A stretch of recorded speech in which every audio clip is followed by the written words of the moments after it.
This is Texas Radio Hall of Fame Operations Manager Josh Halstead. From KLBJ FM and AM in Austin, this is Texas Radio Hall of Famer Dale Dudley. And it's our honor to present the organization's first ever TrailBlazers Awards. Whoever celebrates being second, friends and fans of Alfred P. Daniel, who wired Houston's number 2 radio station in 1922, WCAK. Print media magnates of the day saw the threat of radio and the potential as well. And in 1925, Daniel was hired by Post-Dispatch publisher Ross Sterling to launch KPRC. He served as their first announcer, program director, and face of the place. For as talented as he was on the air, his handsome features were very much part of the early days of marketing the 950 frequency. A few hours up the interstate in Fort Worth, Star Telegram owner Amon G. Carter was goaded into radio by employee Harold Huff. Reluctantly, he issued a check for $800 with the understanding that when the money was gone, he'd be out of broadcasting for good. Not even Harold himself knew what behemoth BAP would become. The first to broadcast rodeo, the first to dispatch a war correspondent, the first audible logo, the WBAP cowbell, and the first radio station in the nation to report news on the hour, every hour. Many of those innovative ideas serve as inspiration for the station still today, all from a little imagination from the circulation manager turned Hall of Fame trailblazer Harold Huff. WRR Radio has a rich and storied past, and the brainchild behind it was Charles Henry Garrett. Garrett was an employee of the city of Dallas, overseeing their communication systems, and WRR's original purpose was a one-way communication system specifically for fire and police transmissions.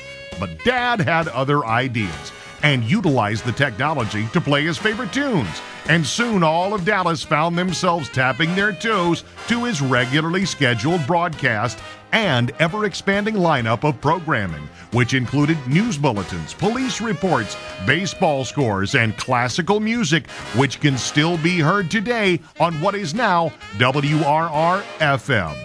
While his broadcasting contributions impacted the masses, his work as an inventor just might have affected even more people, as he was responsible for designing the intricate electronic light system to keep Big D commuters rolling. And if you ever wondered about the mysterious inventor who successfully manufactured a carburetor that would power a car on water instead of gas, investigators at the Dallas Morning News discovered it was inductee Charles Henry Dad Garrett. This portion of our feature is brought to you by the letter P.